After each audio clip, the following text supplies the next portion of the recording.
ஆரம்பிக்கலாங்களா? அதுக்கு முன்னாடி நம்ம சேனலை சப்ஸ்கிரைப் பண்ணிக்கோங்க. வீட்லேயே ஈஸியாக செம்ம டேஸ்ட்டாக எப்படி செய்யணும்னு பார்க்கலாமா? 2 புரோட்டாவை சின்ன சின்ன ஸ்லைஸாக கட் பண்ணிக்கோங்க. ஒரு 2 பெரிய வெங்காயத்தை எடுத்துக்கோங்க. அதையும் பொடியாக கட் பண்ணிக்கோங்க.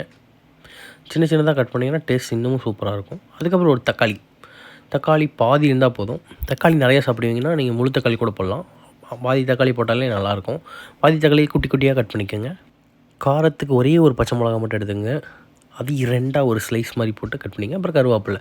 இது 4 தான் நம்மளோட டிஷ். அதுக்கப்புறம் கட் பண்ணி வச்சு இந்த புரோட்டாவை எடுத்து அடுப்பை பற்ற வச்சு ஆயிலை ஊற்ற ஆரம்பிச்சிட்டோம்.